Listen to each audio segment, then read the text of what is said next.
Assalamualaikum warahmatullahi wabarakatuh. Eh, Mudah-mudahan saya doakan semuanya saudara-saudaraku seluruh Indonesia yang berada di persaudaraan Setia Hati Teratai. Islam juga mengajarkan persatuan. Hindu mengajarkan juga kedamaian. Buddha cinta kasih. Kristen juga mengajarkan cara bersaudara. Semua agama yang ada di dunia ini mengajarkan kebaikan, mengajarkan persatuan, menjauhi dari perpecahan.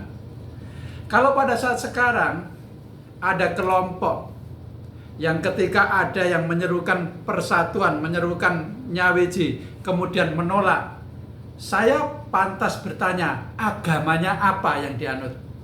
Kepercayaan tidak. Islam nggak begitu, Buddha nggak begitu, Hindu nggak begitu, Kristen apalagi juga nggak begitu. Tapi ini apa yang dianut orang ini? Agamanya apa? Ideologinya apa? Ketika ada seruan kebaikan, seruan nyawiji, mereka menolak. Menolak untuk nyawiji. Belas, ini tidak masuk akal. Hidup di negara Republik Indonesia, orang yang beragama, kemudian negara kita berdasarkan Pancasila, Undang-Undang Dasar 1445, dan Bhinneka Tunggal Ika, NKRI yang seperti apa yang didengungkan mereka itu? Kalau dalam persatuan saja menolak.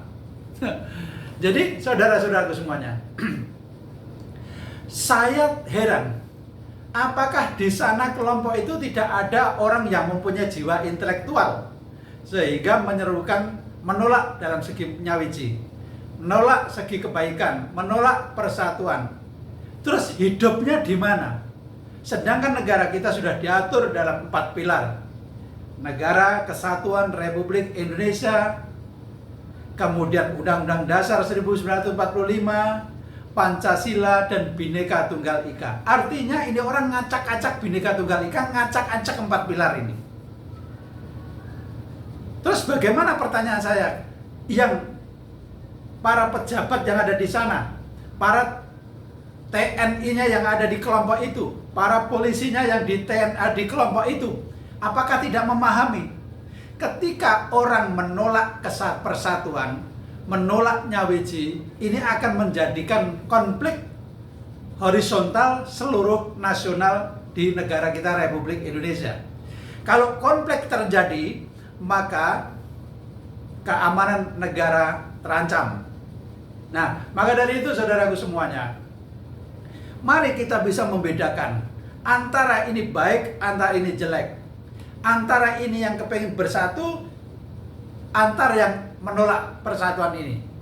Jadi kita muncul dalam diri sendiri, seorang PSHT yang ber-SH, kembali ke dalam ilmunya SH, bahwa di dalam ilmu SH juga mengajarkan persaudaraan. Lah, kalau menyatakan menolak nyawiji artinya itu tidak punya saudara, tidak pernah mau bersaudara. Ini sangat aneh ya, sangat aneh, kelompok ini sangat aneh. Maka dari itu, saya berharap, saya meminta teruskan perjuangan ini kepada Mas Sony, Mas Bugo, dengan kru-krunya, dengan saudara-saudaranya. Tetap serukan, mari kita bersatu, mari kita menyawiji untuk kita bersatu kembali dalam persaudaraan Setia Hati Teratai. Kalau nanti kita sudah kembali, maka orang-orang yang di atas sudah kembali semuanya, di bawah itu semua akan mengikuti. Dan saat sekarang itu sebenarnya yang di bawah itu semuanya kepengen bersatu. Rindu akan seperti dulu. Tapi ternyata yang berada di Madiun, yang orang-orang kelompok Madiun, dan sekarang sudah merapatkan diri dengan ketua umumnya juga, miris pendapatnya, memiriskan orang pendapatnya, menolak nyawiji. Ngeri. Berarti orang ini tanpa NKRI, tanpa Undang-Undang Dasar 1945, tanpa Pancasila, dan tanpa Bhinneka Tunggal Ika. Dan paling krusial, berarti dia tanpa agama. Karena seluruh agama mengajarkan kebaikan. Seluruh agama mengajak bersatu umatnya. Seluruh agama tidak pernah ada yang mengajarkan menolak tentang kebersamaan, menolak tentang persaudaraan, menolak tentang persatuan. Seluruh agama mengajarkan persatuan. Terus apa agamanya ketika orang itu menolak nyawiji? Apa kepercayaannya ketika orang itu menolak persatuan?